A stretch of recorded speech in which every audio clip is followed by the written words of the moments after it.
తెలియదు. అయితే మోసే శక్తి వాటికి తెలియదు, తెలుసుకునే శక్తి వీటికి తెలియదు. ఈ రెండు కలిస్తే ఏమైనాయి? ఒక వస్తువు యొక్క జ్ఞానాన్ని తెలుసుకోగలిగినాయి అన్నారు కదా. మనసు ఆర్డర్ ఇచ్చేసింది అనుకోండి, నువ్వు ఫలాని వస్తువు కావాలి తినాలి అని అన్నా అనుకోండి. అప్పుడు కావాలి అని అన్నప్పుడు ఏం కావాలా? వస్తువు దగ్గరికి వెళ్ళాలా వద్దా? ఎవరు వెళ్ళాలా? ఎవరు వెళ్ళాలి?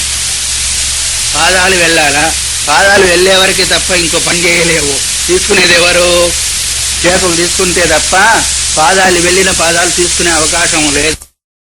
తీసుకుంటుంది, పాదం తీసుకోదు. పాదం వెళ్ళే వరకు చేయి తీసుకుంటుంది. చేయి తీసుకున్న తర్వాత దానికి ఏమైనా జ్ఞానం కలుగుతుంది అంటే కలగదు.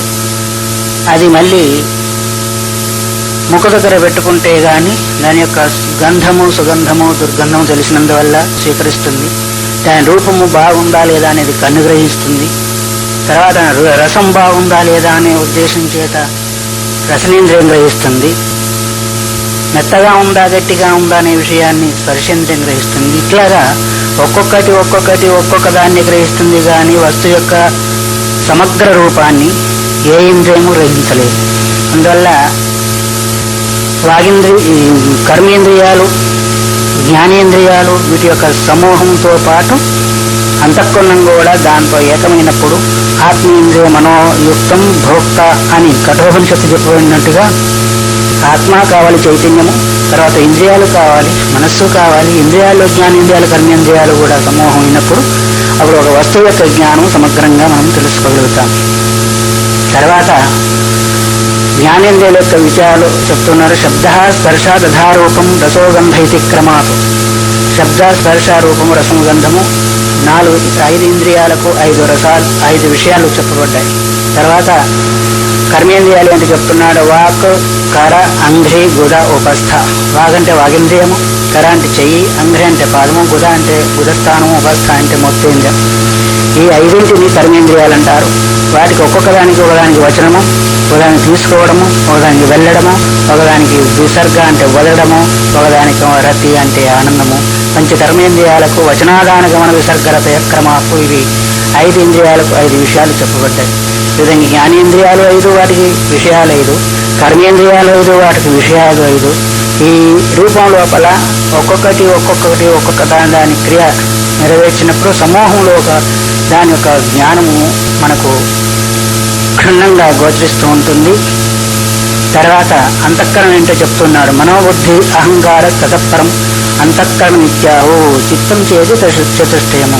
మనస్సు, బుద్ధి, చిత్తము, అహంకారము ఈ 4 అంతఃకరణం అంటారు. వాస్తవికంగా బహిష్కరణాలని అంతఃకరణాలని 2 రకాలుగా చెప్పబడినప్పటికీ ఇంద్రియాలు, అతీంద్రియాలు గోళకాలు మాత్రమే బయటికి కనిపిస్తుంటాయి. కనిపించేది కూడా అతీంద్రియాలే కాబట్టి అందువల్ల గోళకాలు కనిపించినంత బహిరింద్రియాలు, మనోబుద్ధి, చిత్తాహంకారాలు కనిపించినందువల్ల అంతఃకరణాలను విషయం చెప్పబడుతోంది. అందువల్ల అవి కూడా అంతఃకరణాన్ని అని చెప్పకపోయినప్పటికీ లోపలే ఉంటాయి వాటి యొక్క ఆధారభూతమైన స్థానాలు. తర్వాత మనస్సు, బుద్ధి, చిత్తాహంకారానికి విషయాలు ఏంటో చెప్తూ ఉన్నాడు. సుఖం దుఃఖం చ విషయో విజ్ఞేయో మనసక్రియా స్మృతి భీతి వికల్పాద్యా. మనస్సుకు విషయాలు సుఖము, దుఃఖము, తర్వాత స్మృతి అంటే జ్ఞాపకము, భీతి అంటే భయపడము, వికల్ప అంటే అవును కాదని వికల్పించేది. ఇవన్నీ కూడా మనస్సుకి విషయాలు. తర్వాత బుద్ధిస్యాన్ నిశ్చయాత్మిక. బుద్ధికి విషయం ఏంటి అంటే ఒక విషయాన్ని అవును కాదని నిశ్చయం చేయడం, నిర్ణయం చేయడం, నిర్ధారణ చేయడం ఏదైతే ఉందో బుద్ధి యొక్క విషయం ఉంటుంది. తర్వాత అహమ్మనేత్య అహంకార. ఇది నాది, నాకు అని ఈ రెండింటిని సూచించేది అహంకారం చెప్పబడుతుంది. మమ అంటే నాది, అహం అంటే నేను చేశాను. ఇది నాది, నాకు, నేను చేస్తున్నాను, నాకే కావాలనేది అహంకారాన్ని సూచిస్తూ ఉంటుంది. చివరికి చిత్తం చేత అయితే ఆ చిత్తము చైతన్యాన్ని నిరూపజేస్తుంది. లేకపోతే ఇది యోగాభ్యాసకారుడు చెప్పినట్టుగా యోగశ్చిత్త వృత్తి నిరోధాన్ని చెప్పినప్పుడు చిత్తం ప్రతిబించిన చైతన్యాన్ని అక్కడ జీవుడిగా చెప్పబడుతుంది. కాబట్టి చిత్తము చింతన చేస్తుంది. సత్వాఖ్యమంతఃకరణం గుణాభేదాత్ త్రిధా మతం. పంచమహాభూతాల యొక్క సత్వ అంశం చేత అంతఃకరణం ఏర్పడినందువల్ల దాని జ్ఞానానికి హేతుభూతం అవుతుంది. కాబట్టి గుణభేదం చేత 3 రకాలుగా చెప్పబడుతుంది. సత్వగుణ భేదం చేత, రజోగుణ భేదం చేత, తమోగుణం భేదం చేత అంతఃకరణం కూడా 3 రకాలుగా చెప్పబడుతుంది.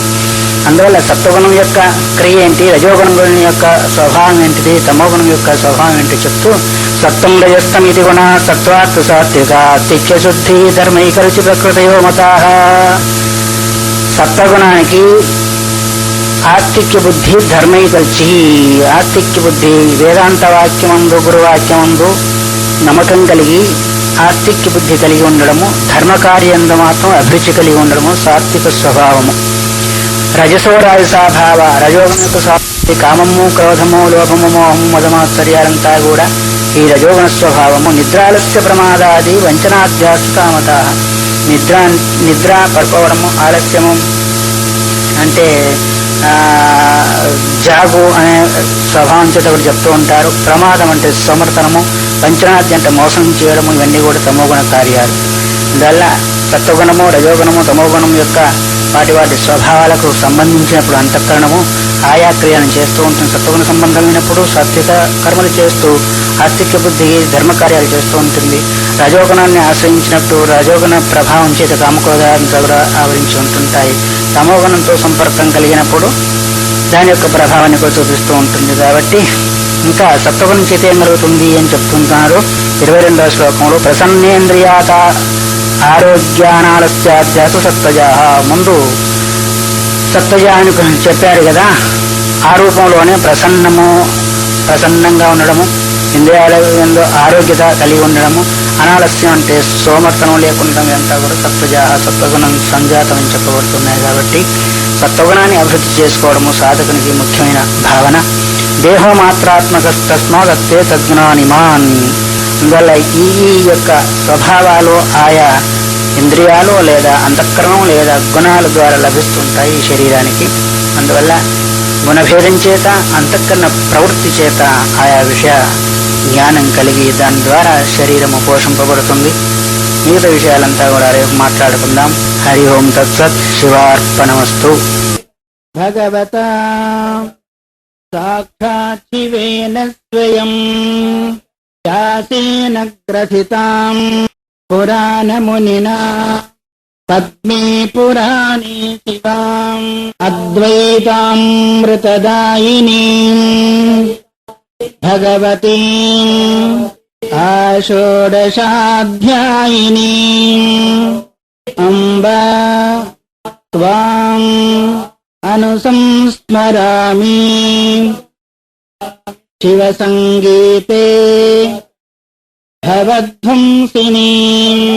శివగీత అధ్యాయం 114వ పేజీ 23వ శ్లోకంలో మనం ఉన్నాం. 6 రకాలైన భావాలు. ఆ భావాల్లో తల్లి సంబంధము, పితృ సంబంధము, రస సంబంధము, స్వాత్మ సంబంధము. స్వాత్మ సంబంధంలోనే విశేషంగా ఇంద్రియాల తర్వాత పంచభూతాల యొక్క సంబంధాన్ని గుర్తు చేస్తూ వచ్చాడు.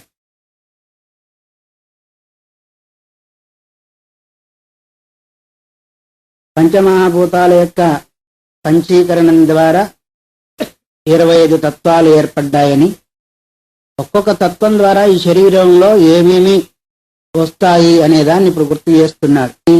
మొట్టమొదటి ఏం తత్వము? ఆకాశతత్వం. ఆకాశతత్వంలో ఏమి ప్రారంభంలో వస్తుంది అనేదాన్ని చెప్తూ శబ్దశ్రోత్రముఖరతా వైచిత్యం సూక్ష్మతా ధృతి బలంచ గగనాద్వయో స్పర్శంచ స్పర్శనేంద్రియం. శబ్దము, ఆకాశానికి గుణం ఏంటిది? శబ్దం. శబ్దగుణకం ఆకాశం. ఆకాశం అంటే అర్థమేమి? ఆకాశం అంటే అవకాశాన్ని కలిగించేది కాబట్టి ఆకాశం. దాని యొక్క గుణం ఏంటిది? శబ్దం లేదా శబ్దం. రెండింటి మధ్య లోపల ఆకాశం ఉంది కాబట్టి శబ్దం వచ్చింది. ఇప్పుడు ఆకాశం లేదు కాబట్టి శబ్దం రమ్మంటే వస్తుందా? రాదు. ఆకాశం యొక్క మధ్యలో రాబోకండి. ఆకాశం ముఖ్యమైన గుణం ఏంటిది అంటే శబ్దం. దానికి ఇంద్రియం ఏంటిది అంటే శ్రోత్రేంద్రియం. వాక్శక్తి అంటే వక్తృత్వ శక్తి, బుద్ధి సూక్ష్మత్వము, ధృతి అంటే ధైర్యము, బలం వంటి శరీరములో శక్తి, ఇవన్నీ కూడా ఆకాశం నుంచి ఉత్పన్నమవుతాయి. దాని గుణము శ్రోత్రము, దాని ఇంద్రియం.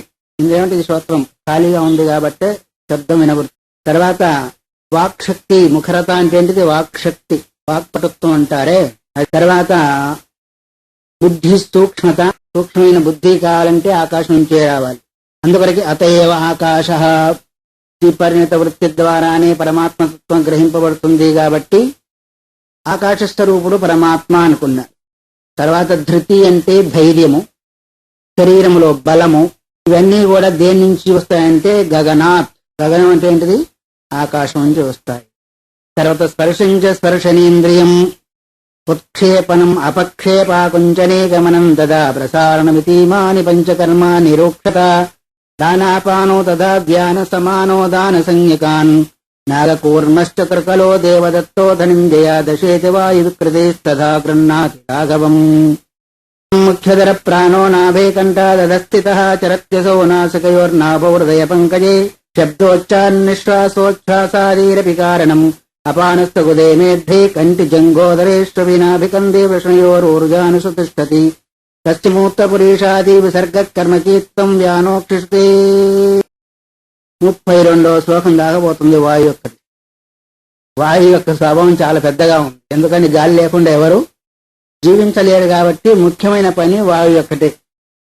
24వ శ్లోకం నుంచి 32వ శ్లోకం వరకు వాయు యొక్క స్థితిగతులు ఏంటో ఈ శరీరంలో చెప్తూ ఉన్నారు. అంటే ఎన్ని శ్లోకాలు? దాదాపు 9 శ్లోకాలు. స్పర్శంచ స్పర్శనేంద్రియం, ఆకాశానికి ఏంటిది గుణము? శబ్దము. అట్లాగే వాయుకి ఏంటిది గుణం అంటే స్పర్శ గుణము. ఇంద్రియం ఏంటి? స్పర్శేంద్రియం. స్పర్శేంద్రియం దేన్ని అంటారు? చర్మాన్ని స్పర్శేంద్రియం అంటారు. చర్మం ఎక్కడ తాకినప్పటికీ స్పర్శ కలుగుతుందా లేదా? ఆ స్పర్శేంద్రియం ఎక్కడుంటుంది అంటే సర్వశరీరవర్తి అన్నారు. ఒక్కొక్క ఇంద్రియం ఒక్కొక్క దగ్గరనే ఉంటుంది, ఇంకొక దగ్గర లేదు. కానీ స్పర్శేంద్రియం మాత్రము సర్వశరీరవర్తి అన్నారు. మనకు అవగాహనకు వస్తుందా లేదా? ఎక్కడ తాకినా మనకు అవగాహనకు వస్తుంది లేదా? కాస్త దోమో ఈగో వాలింది అంటే గబక్కున మనకు వస్తుంది. ఆఖరికి నాలుక మీద పడ్డా గాని వస్తుందా లేదా? ఏంటి? వేడి చల్లదనం వస్తుంది. రుచి తర్వాత గాని వేడి వగేరా వస్తుంది కదా. ఇంకా లోపలికి పోయిన తర్వాత కూడా మంటగా వస్తుంది. అది కూడా తెలుస్తుందా లేదా? అంటే బయటి సంగతి తెలుస్తుంది, లోపల సంగతి తెలుస్తుంది. అంటే ఇప్పుడు ఎక్కడున్నట్టు స్పర్శేంద్రియము? సమస్త శరీరవర్తి. శబ్దేంద్రియం ఇక్కడే ఉంది, ఘ్రాణేంద్రియం ఇక్కడ మాత్రమే ఉంది, ఆ తర్వాత ఇక్కడ మాత్రమే ఉంది. పాదేంద్రియం ఒక దగ్గర ఉంది, ఇంకా అన్ని ఇంద్రియాలు ఒక దగ్గర ఉన్నా కానీ ఇంకో దగ్గర ఉండేదానికి లేదు. కానీ అన్ని ఇంద్రియాలకు ఓతప్రోతమై ఇక్కడ ఇది పాణీంద్రియం అయినప్పటికీ ఇక్కడ త్వగింద్రియం కూడా ఉంది, ఇక్కడ నేత్రేంద్రియం అయినప్పటికీ ఇక్కడ కూడా ఏదైనా వాళ్ళతో మనకు తెలుస్తుందా లేదా? స్పర్శ వగైరంతా కూడా. కాబట్టి వాయు యొక్క స్థితిగతులు మొత్తం శరీరాన్ని ఆవరించుకొని ఉన్నాయి. తర్వాత ఉత్క్షేపణం అంటే పైకి ఎగరవేయడం, అపక్షేపణం అంటే కిందికి దించడము, ఆకుంచనం అంటే విస్తారంగా ఉన్న వస్తువులను ఒక దగ్గర చేర్చడం. వస్తువులన్నా దూరంగా ఉన్నాయనుకోండి, గింజలు ఎండబోసారనుకోండి, అవంతా ఒక దగ్గర చేయడం. తర్వాత ప్రసారణం అంటే ఒక దగ్గర ఉన్నదాన్ని వేరుగా చేయడం. గమనం అంటే వెళ్ళడము, రావడము, పోవడం అంతా కూడా దీన్నే ఉంటారు. గమనము ఆగమనం అంతా కూడా కదా. ప్రసారణం అంటే ఒక దగ్గర ఉన్న వేరు చేయడము. పంచకర్మాణి అన్నారు. రూక్షత అంటే ఎండింపజేయడం. వాయు చేత నాలుక ఎండిపోతుందా లేదా? దాహం చేత కూడా ఎండిపోతుంది అనుకోండి. వాయు చేత కూడా ఎండిపోయే స్వభావం దానికి ఉంటుంది. ఈ విధంగా దీని యొక్క కర్మలు, ఇంద్రియము స్పర్శేంద్రియము, కర్మలేమో ఇన్ని రకాలు రావడము, చేయడము, పైకి ఎగరడము, కిందికి దించడము, ఒక దగ్గర ఉన్నదాన్ని విస్తారం చేయడం, విస్తారంగా ఉన్నదాన్ని ఒక దగ్గర చేయడము, ఆ తర్వాత ఎండింపజేయడము, ఇవన్నీ కూడా వాయువు యొక్క కర్మలు. ఈ శరీరంలో వాయు యొక్క ఇంద్రియాలు. అందుకొరకే ఆ మోకాలు వగైరా కూడా వాయువు చేరకపోతే ఏమవుతుంది? నడిచేదానికి అవకాశం లేకుండా పోతుంది. మోచేతులు వగైరా కూడా ఒక్కొక్కసారి ఇదే అంటారే పక్షవాతం అని. వాతం అంటే అర్థం ఏమి? ఒక పక్షంలోనే వాయు. వాతం అంటే ఏంటిది? వాయువు ఒక పక్కలో ఉన్నందువల్ల ఒక పక్క పని చేస్తే ఇంకో పక్క సంచారం జరగడం లేదు కాబట్టి వాయువు యొక్క సంచారణ, అందువల్ల పని చేయకుండా. కాబట్టి వాయువు యొక్క స్థితిగతులు ఎంత చాలా విస్తారమైనట్టుగా ఉంది. అయితే ఆ ఒకే వాయువు క్రియాభేదం చేత రకరకాలుగా 5 రకాలుగా చెప్పబడ్డాయి, 10 రకాలుగా చెప్పబడ్డాయి. 5 రకాలు ముఖ్యమని, ఇంకా 5 రకాల ఉపవాయువులని చెప్పబడుతూ ఉంటాయి. వాటిని ఇప్పుడు చెప్తూ ఉన్నారు. ప్రాణ, అపాన, వ్యాన, సమాన, ఉదాన సంజ్ఞకాన్. ప్రాణవాయువు, అపానవాయువు, వ్యానవాయువు, ఉదానవాయువు, సమానవాయువు. మొత్తం ఎన్ని? 5. నాగకూర్మశ్చకృకలో దేవదత్తో ధనంజయ దశేతి వాయువు క్రీతి. నాగవాయువు, కూర్మవాయువు, కృకలవాయువు, దేవదత్తము, ధనంజయము, ఇవి ఉపవాయువులు అంట. మొత్తం ఎన్ని? 10 వాయువులు. ఈ 10 వాయువులలో ప్రతిష్ఠిత గృహ్ణాది లాఘవం కంటే కూడా ముఖ్య వాయువు ఏంటిది 10 అంటే ప్రాణవాయువు అన్నారు. ప్రాణో ముఖ్యతరహ అన్నారు. 10 వాయువులలో కూడా అసలు వాయువు ఒకటే, కానీ క్రియాభేదం చేత ఎన్నైనా అనుకున్నాము. 10 ముఖ్యది ఏంటిది? ప్రాణవాయు. ప్రాణవాయువు ఉన్నంత వరకు నేను బంధువులు అరుగుతున్నందరూ, అది శరీరం కదిలేదానికి, తిరిగేదానికి, జీవించి ఉండేదానికి పనిచేస్తుంది. కాబట్టి దాని యొక్క స్థానం ఎక్కడ? నాభే కంఠాదద స్థిత. ప్రాణవాయువు ఎక్కడ ఉంటుందంటే నాభికి పైన, కంఠానికి దిగువ భాగంలో, అంటే ఈ రెండింటి మధ్యలో ఉంటుందంట. ఏం వాయువు? ప్రాణవాయువు. ఉంటున్నారు బాగానే, లేదు వినడం లేదు అనుకున్నారు. నాభికి పైన, కంఠానికి కింది భాగంలో, ఈ రెండింటి మధ్యలో ఉంటుంది. చరత్యసౌ నాసికయోర్ నాభౌ హృదయ పంకజే. నాసిక రంధ్రాల నుంచి బయటికి వస్తూ ఉంటుంది, లోపలికి వస్తూ ఉంటుంది. ఎక్కడ దాకా పోతుంటుంది అంటే హృదయ పంకజే నాభౌ, హృదయ కమలాన్ని తాకుతూ నాభి వరకు వెళుతూ ఉంటుంది. తర్వాత శబ్దోచ్చారణ నిశ్వాసోచ్ఛ్వాసాదేరపి కారణం. శబ్దాన్ని పలికేదానికి కదా, పిల్లవాడు కుక్కబట్టి ఏడుస్తున్నాడు అనుకోండి, ఆఖరికి శ్వాస ఎప్పుడైతే ఆగిపోయిందో మాట్లాడగలుగుతాడా? మాట్లాడాలి అంటే మళ్ళీ శ్వాసను తీసుకోవాలి. పోనీ ఒక బరువైన వస్తువును పైకెత్తాలనుకోండి, అప్పుడేం చేయాలా? శ్వాసను పీల్చి బిగించి ఎత్తగలుగుతాం కదా. శ్వాసను మొత్తం వదిలిపెట్టేసేసి అది ఎత్తలు చూద్దాం, అసలు రానేది, ఎత్తలేము కదా. తర్వాత ఒక వస్తువు ఇంకొక వస్తువు దగ్గర పోవాలంటే ఫుట్బాల్, వాలీబాల్ వగైరా ఉందనుకోండి, గాలి నిండితేనే పోతుంది, కానీ లేకపోతే వెళ్ళేదానికి లేదు. కాబట్టి ఈ విధంగా నాభి హృదయ పంకజం నుంచి సంచారం చేస్తూ శబ్దం ఉచ్చారణ చేయడంలో ఏదైతే ఉందో అది సహకరిస్తుంది. నిశ్వాస ఉచ్ఛ్వాస అదైరపి కారణం. ఉచ్ఛ్వాసము నిశ్వాసం. ఉచ్ఛ్వాసం అంటే లోపలికి తీసుకోవడము, నిశ్వాసం అంటే బయటికి వదలడము. ప్రాణాపాన వాయువులు అంటారే, లోపలికి తీసుకోవడం ఒకటి, బయటికి వదలడం ఒకటి. ఇవి రెండు ఆగిపోయినాయి అనుకోండి, అప్పుడు ఎట్లా ఉంటుంది? ఎట్లా ఉంటుందో తెలియదా? శ్వాస ఉచ్ఛ్వాస నిశ్వాసాలు ఎప్పుడైతే ఆగిపోయినాయో, గోవిందా గోవింద. ఇప్పుడు అన్నారే, చచ్చిపోయిన వాళ్ళని తీసుకుపోయేప్పుడు కూడా ఏమంటారు? గోవిందా గోవిందా అని తీసుకుని వెళ్తా ఉంటారు. అక్కడ ఉత్తర దేశం ఆ ప్రాంతంలోమో రామ్ నామ్ సత్ హే, రామ్ నామ్ సత్ అంటే రామనామం ఒక్కటే సత్యమైంది, మిగతా అంతా కూడా అసత్యమని వాళ్ళ భావన. ఇక్కడేమంటారు? గోవిందా గోవిందా అని ఎత్తుకుపోతా ఉంటారు. విన్నారు ఎప్పుడన్నా? కారులో వెళ్తా ఉంటే గోవిందా గోవిందా అంటే చచ్చిపోయినాడండి గోవిందుడు కూడా. గోవింద అంటే అప్పుడైనా కనీసం గోవింద నామం వినిపిస్తే వాడికి ఏమైనా సద్గతి కలుగుతుందేమో అని, అంతే తప్ప గోవింద అంటే చచ్చిపోయిన వాళ్ళని అర్థం కాదు. సరే, ఇప్పుడు ఎక్కడున్నా మనము? శబ్ద ఉచ్ఛ్వాస నిశ్వాసాదేరపి కారణం. ప్రాణవాయువు ఏదైతే ఉందో లోపలికి బయటికి లాగేదానికి కారణము. ఆ తర్వాత దాని యొక్క కథమైంది. ప్రాణం అయిన తర్వాత ఏ వాయువు వస్తుంది? తలకాయ, అపానవాయువు. ప్రాణాపాన వ్యానోదాన సమానం కదా, వస్తే అపానవాయువే. అపానం ఏదైతే ఉందో గుదే మేధ్యే కటిజంగోధరేష్టవి, గుదస్థానంలో ఉంటుంది. తర్వాత మూత్రస్థానంలో ఉంటుంది. కటి అంటే నడుములో ఉంటుంది. జంఘము అంటేనేమో ఈ పిక్కలలో ఉంటుంది. ఉదరేష్వపి పొట్ట భాగంలో ఉంటుంది. ఏ వాయువు? అపానవాయువు ఉండి నాభికందే వృషణయో రూరుజానుషతిష్టది. ఇంకా అంతేగా నాభిస్థానంలో, వృషణాలలో, ఊరులు అంటే తొడలలో, జాను అంటే ఈ పిక్కలలో కూడా ఉంటుంది అపానవాయువు. ఇన్ని స్థానాలలో ఉండి అక్కడక్కడ ఉన్న క్రియ ఏంటిదంటే మూత్రపురీషాది విసర్గ కర్మ కీర్తితం. మల విసర్జన చేసేది ఏదైతే ఉందో దాని యొక్క కర్మ.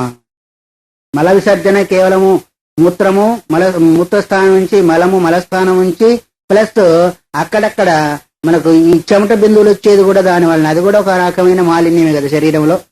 అందువల్ల దాని యొక్క పని లోపలున్న మాలిన్యాన్ని బయటికి నెట్టివేయడమే పనిగా ఉంటుంది అపాన. కొంతమంది అపానవాయువు అంటే ఇదేంటిది, కింది నుంచి వచ్చే వాయువును అపానవాయువు అంటారు. ఏది గుగ్గిళ్ళు వగర తింటే కంపు కొట్టే వాయువు కిందికి వస్తుంది, దాన్ని అపానవాయువు అంటారు. అదే కాదు అపాన వాయువు అంటే మల విసర్జనకు, అది ఏ మలమైనా కావచ్చు గాక, మల విసర్జనకు అనుకూలంగా ఉండి లోపల ఉన్న మాలిన్యాన్ని బయటికి పెట్టి వేస్తుంది దాని యొక్క క్రియ. తర్వాత వ్యానోక్షిశ్రోత్ర గుల్ఫేషు జిగ్వఘ్రాణేషు తిష్టతి. వ్యానవాయువు శ్రోత్రం అంటే చెవులలో ఉంటుంది, జిహ్వ అంటే నాలుక యందు, ఘ్రాణేష్ అంటే ముక్కు యందు, ఈ 3 స్థానాలలో ఉండి ప్రాణాయామ ధృతి త్యాగ గ్రహణాద్యస్య కర్మచ. మూడు స్థానాలలో ఉండి అది ఏం పని చేస్తుంది అంటే ప్రాణాయామం, ప్రాణాన్ని బిగబట్టుకోవడము, ధృతి అంటే ధైర్యము, త్యాగం అంటే వదలడము, గ్రహణం అంటే గ్రహించడము. అంటే మనం ఇది ప్రాణాయామం అంటే మనం ప్రాణాన్ని బిగబట్టుకుంటామే ఒకసారి, అది ఎప్పుడు బిగబడతాము? ఒక కర్మ చేసేటప్పుడు, శబ్దోచ్చారణ చేసేటప్పుడు కూడా ఓంకారం చెప్పినప్పుడు, లేదు ఎడత అంటే ఫుల్ స్టాప్ లేకుండా కొంతమంది మాట్లాడతారే అప్పుడు కూడా బిగబట్టుకుని ఉంటామా లేదా? ఆ తర్వాత త్యాగం అంటే వదిలిపెట్టడం, గ్రహణం అంటే తీసుకోవడము, దీనికి సహకరిస్తుంది వ్యానవాయువు. ఎన్నినప్పటికీ 3 సమానవాయో వ్యాప్య నిఖిలం శరీరం. సమానవాయు సమస్త శరీరములో వ్యాపించి ఉండి వన్నినా సహా అంటే అగ్నితో కూడుకొని, అంటే కొంచెం వేడితో కూడుకొనుండి ద్విసప్తతి సహస్రేషు నాడీరంధ్రేషు సంచరం. దాని యొక్క సంచారం ఎక్కడ?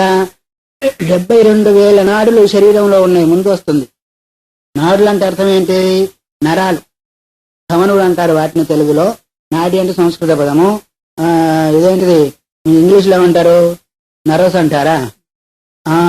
దానిలో నాడులు అంటే ఎక్కడ మనం పట్టుకున్నా గానీ, ఎక్కడ ఇంజెక్షన్ ఇచ్చిన మొత్తం శరీరంలో వ్యాపించిపోతుంది. అది సమాన వాయువు చేతనే.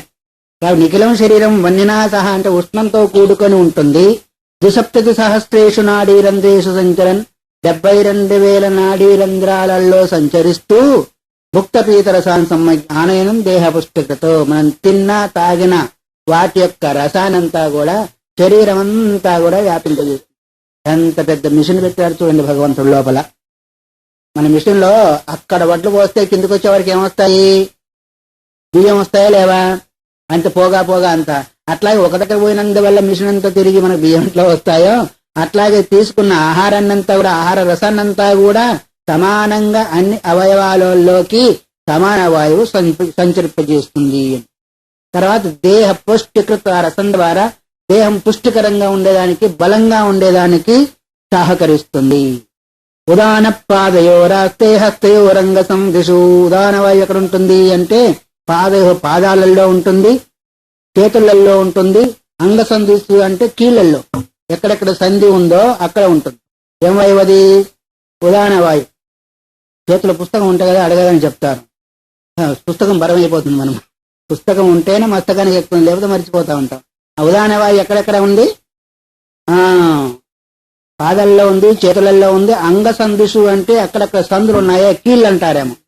ఆ జైంట్లలో, జైంట్ అని తెలిసింది, అంత ఇంగ్లీష్ మనుషులు కదా ఇప్పుడు.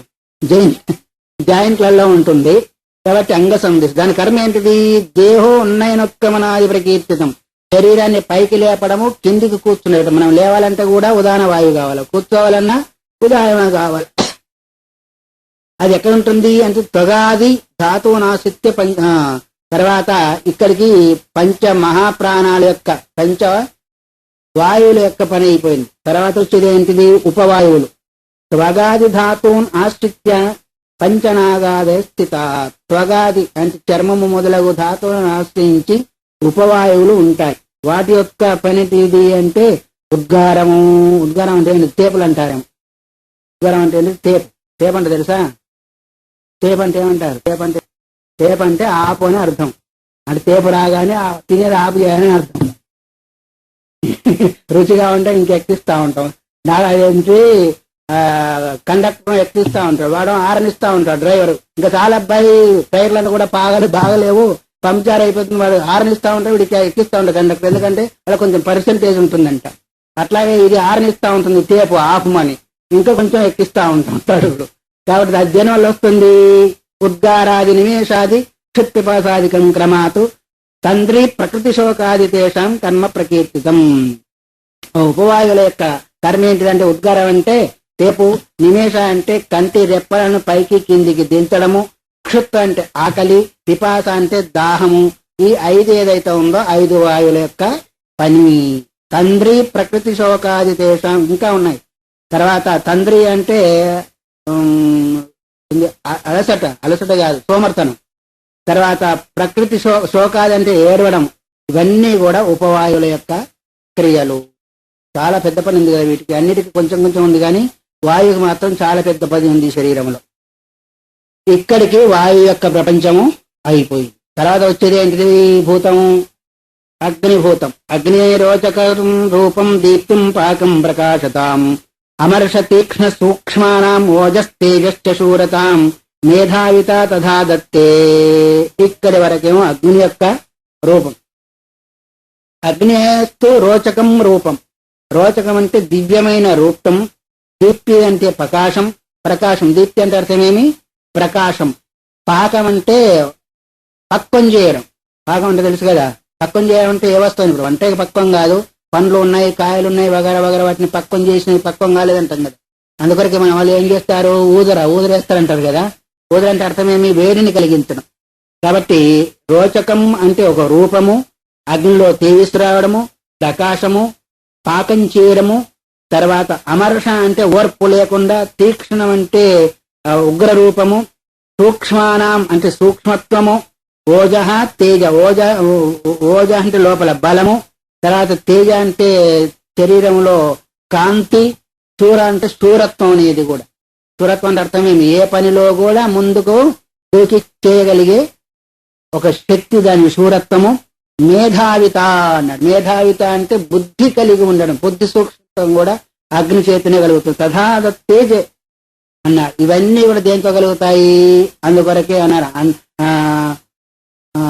అన్నమయం సౌమ్యమన ఆపోమయ ప్రాణ తేజోమయీ వాక్ అన్నారు. తేజోమయ అంటే అగ్ని చేత వాక్ శక్తి వస్తా అన్నారు. అందుకొరకే మన ఈ వేద పారాయణ చేసే వాళ్ళంతా కూడా నెయ్యి ఎక్కువ తాగుతారు. ఎవరు వాళ్ళు? వాళ్ళంతా కూడా నెయ్యి అందులో తేజిస్తారు. నెయ్యి, నూనె, ఈ జిడ్డు పదార్థాలన్నీ కూడా తైజస పదార్థాలని, అగ్నికి సంబంధించినవి. అందువల్ల దానిలో మేధాశక్తి కూడా వస్తుంది. ఇప్పుడు మేధాశక్తి ఏంది? కొంచెం అన్నం వస్తు కొరకు వేసుకున్నా లావెక్కిపోతామని భయపడి అది కూడా వేసేసుకుంటూ పోతుంటారు. ఏంటిది? నెయ్యి వల్ల లావెక్తారు. దీని ఊరికే ఉంటే లావెక్తారు కానీ అది వాక్శక్తిని, బుద్ధిశక్తిని కలిగజేస్తుంది. అందుకొరకు అందువల్ల మనం వాడం కాబట్టి మనకు ఇప్పుడు చెప్పింది తెల్లారు ఈ స్టేజ్ దాటి వరకు మర్చిపోతాం. ఎందుకు? దానికి సంబంధించిన మేధస్సు పెరిగే వస్తువులను మనం వాడడం. ఏదైతే శరీరంలో తేజస్సు, ఓజస్సు, శూరత్వము, బుద్ధి ప్రకాశత్వం కలుగుతుందో దాన్ని వదిలిపెట్టిపోయి పుట్టి నీరసమైన ఏంటి? ఉల్లిపాయలు, వెల్లుల్లిపాయలు అవి బాగా కాల్చుకొని తీసుకొని చేసేది తినేది. మనకి ఎక్కడ చూసిన బుద్ధి? కాబట్టి తైజస పదార్థాలు వాడతాము. బుద్ధి బలం, శరీర బలం తగ్గేదానికి కూడా తైజస పదార్థాలు లేని కాదు.